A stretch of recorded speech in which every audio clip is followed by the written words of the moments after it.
श्रीमद् भगवद गीता अथ द्वादशोऽध्याय। श्री परमात्मने नमः। श्लोक संख्या 6। भक्ति योग नाम अध्याय। ये तु सर्वाणि कर्माणि मयि सन्न्यस्य मत्परः अनन्येनैव योगेन मां ध्यायन्त उपासते तेषामहं समुद्धर्ता मृत्यु संसार सागरात् भवामि न चिरात् पार्थ मया वेशित चेतसाम् मय्येव मन आदस्त्व मय्य बुद्धिं निवेशय निवसिष्यसि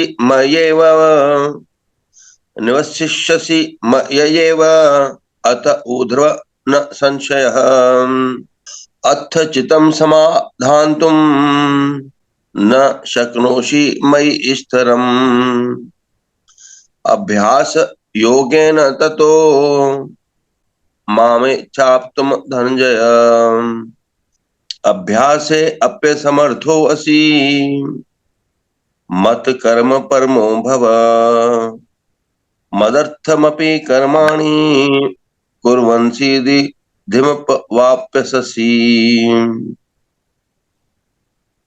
ओम हरिओम तत्सत। हरिओम तत्सत। सतगुरुदेव के चरणों में कोटि कोटि वंदन प्रणाम। तो हम भगवत गीता के 12वें अध्याय में, जैसे हमने पहले बताया, भक्ति योग में प्रवेश किए हैं। 6वें अध्याय में भगवान बड़ा ही सुंदर बता रहे हैं, ये तू सर्वाणि कर्माणि, यानी तू जो भी सारे कर्म कर रहा है, मन से, वाणी से, शरीर से, मयि सन्न्यस्य मत्पराः, वो मुझे अर्पण कर दे। उससे क्या होगा? अनन्येनैव योगेन माम ध्यायन्त उपासते।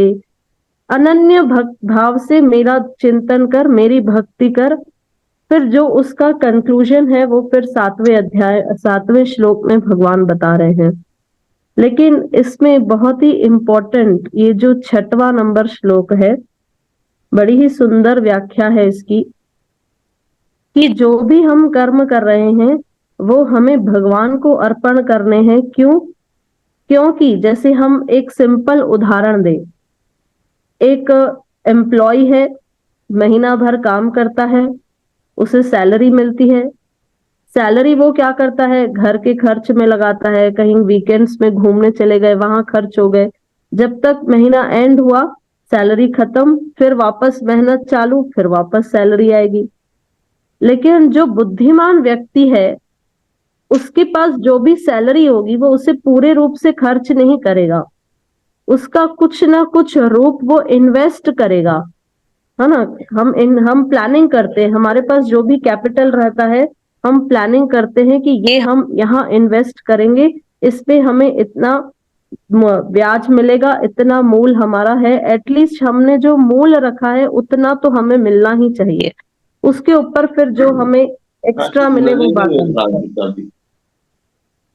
तो जो बुद्धिमान व्यक्ति है वो पूरा पैसा खर्च नहीं करेगा।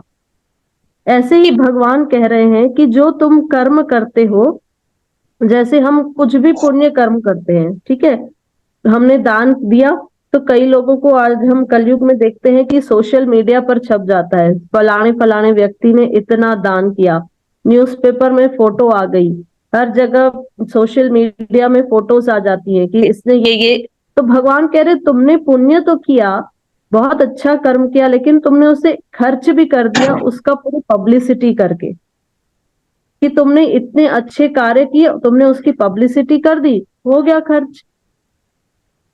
तो हमने उसका इन कैश कर लिया।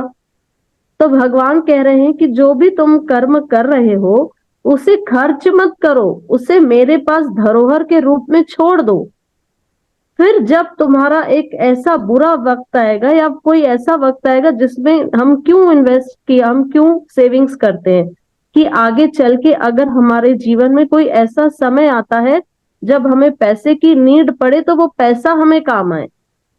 तो भगवान यही कह रहे हैं, जो तुम मुझे अर्पण करोगे वो तो मेरे पास सेव्ड रहेगा। और सबसे ज्यादा सुरक्षित भगवान के अलावा क्या कोई बैंक होगा? नहीं।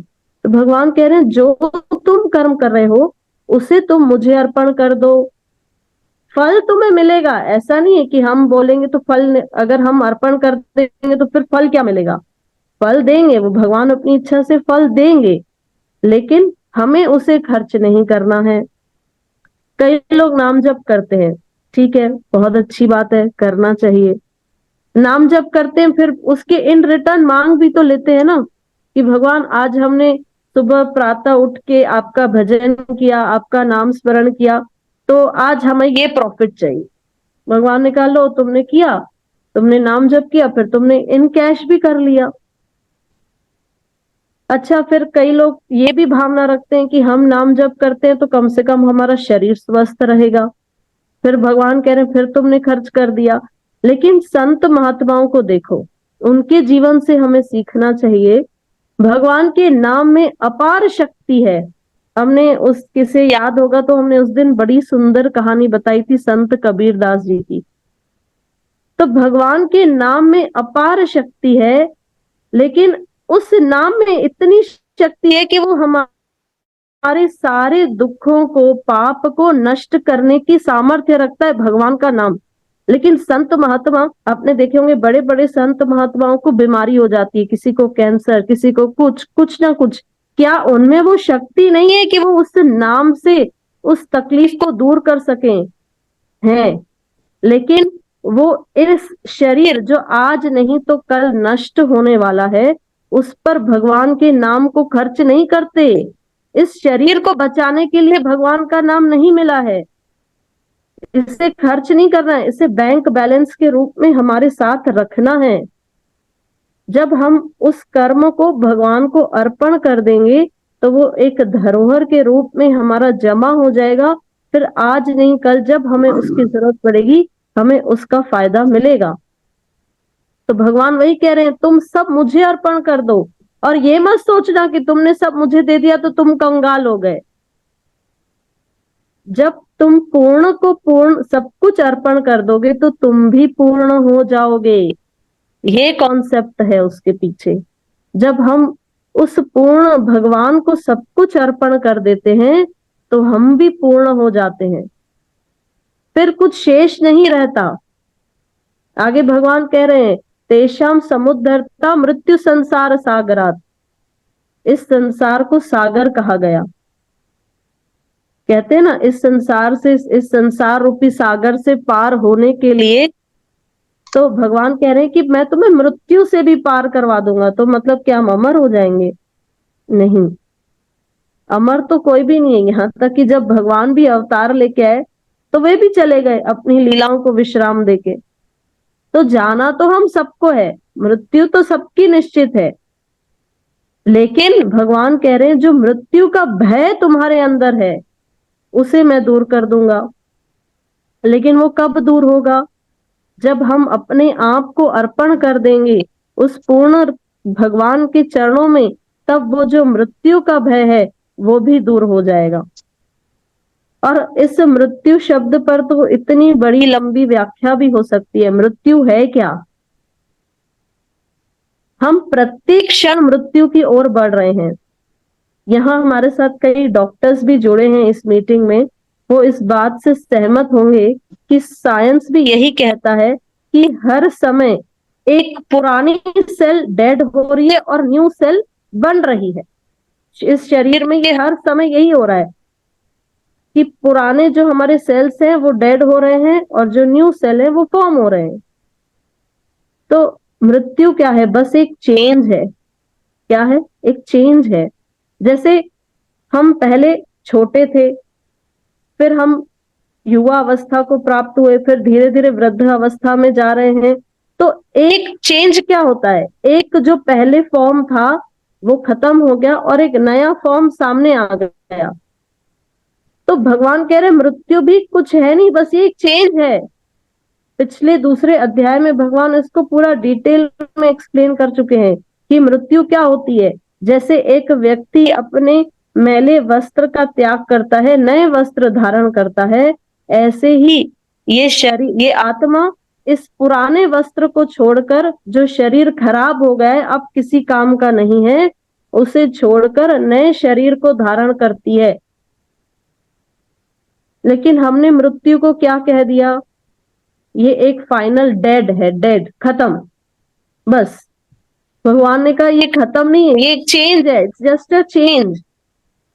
आज भी तुम्हारा शरीर मृत्यु की ओर बढ़ रहा है, लेकिन जब इसे अगर हम वैदिक स्तर पर समझें तो वेदांत में इसे मृत्यु को कैसे समझाया गया?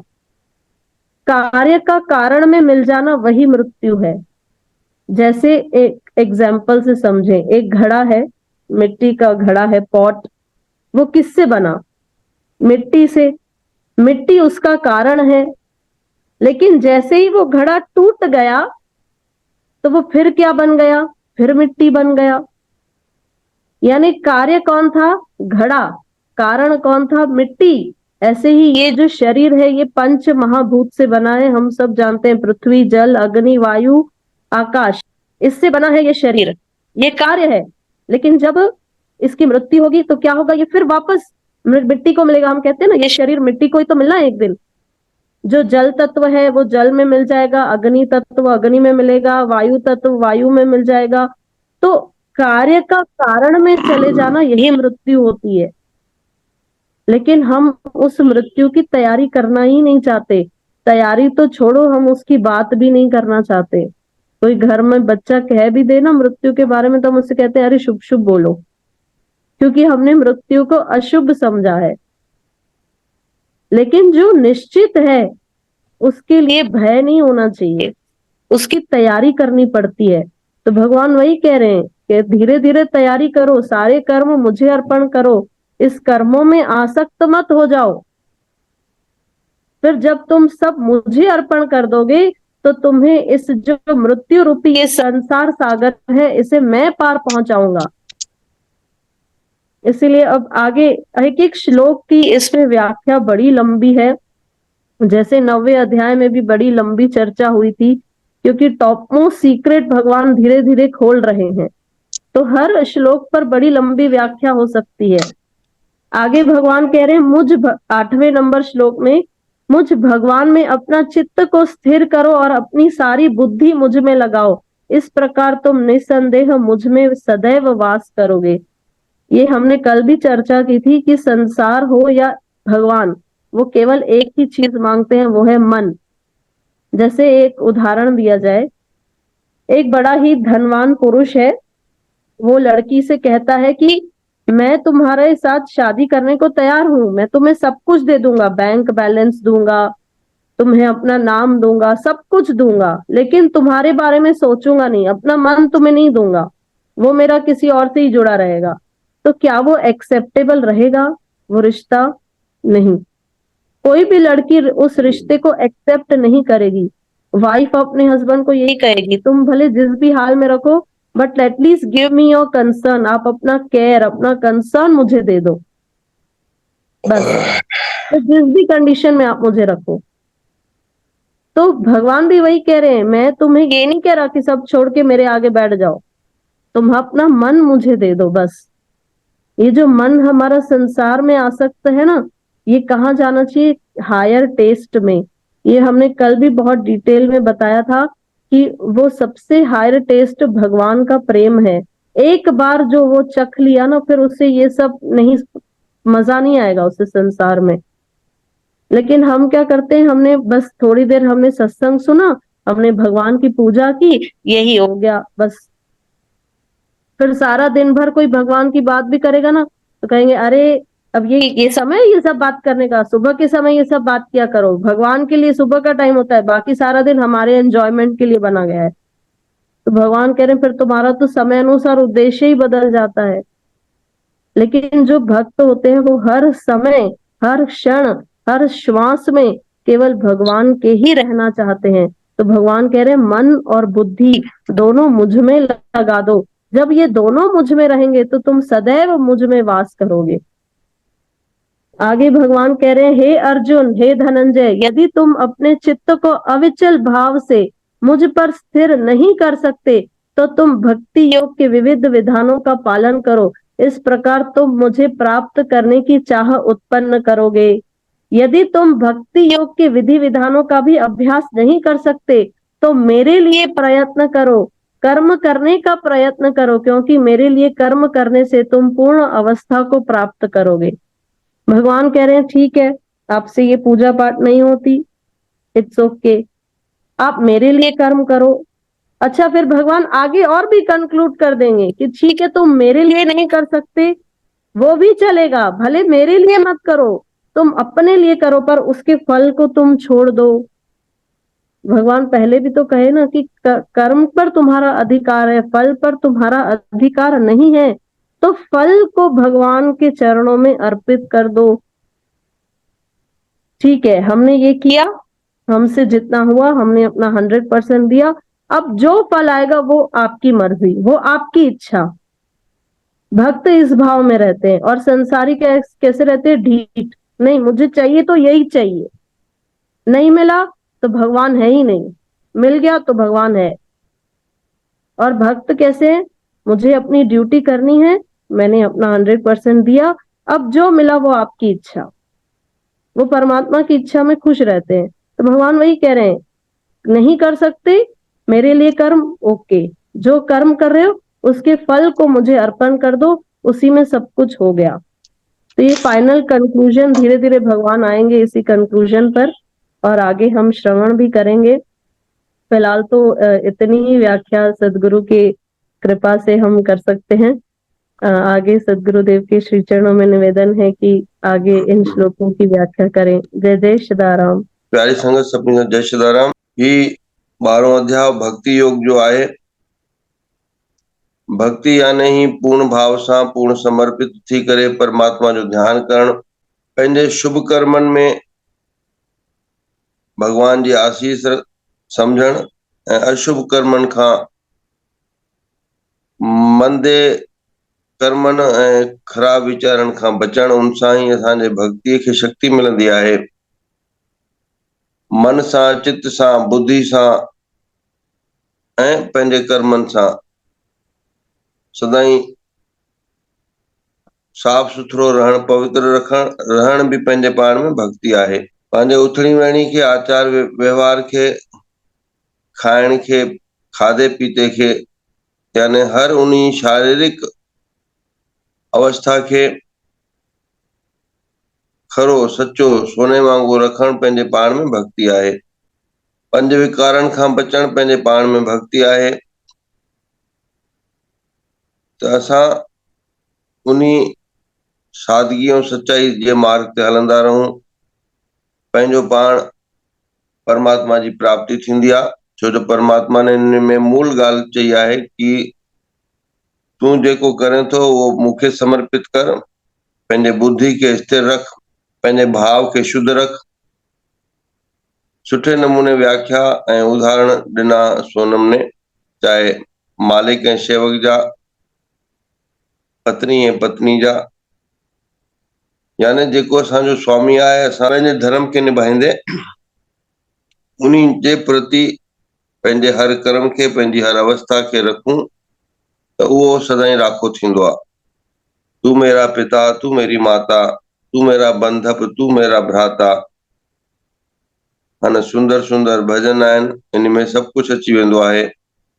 इन्हनि शब्दनि सां संगत सां जय श्री कृष्णा समय अनुसार हलणो पवंदो। असां शांति मंत्र पढ़ूं था ऐं सुभाणे वरी बिल्कुल भगवान की कोशिश करके समय सां मिलंदासीं। ओम सर्वे भवन्तु सुखिना, सर्वे सन्तु निरामया, सर्वे भद्राणि पश्यन्तु, मा कश्चित् दुःख भाग् भवेत्। ओम पूर्णमदः पूर्णमिदं पूर्णात् पूर्णमुदच्यते, पूर्णस्य पूर्णमादाय पूर्णमेवावशिष्यते। ओम शांति शांति शांति। ओम जय श्री कृष्णा, जय सदाराम, हर हर गंगे।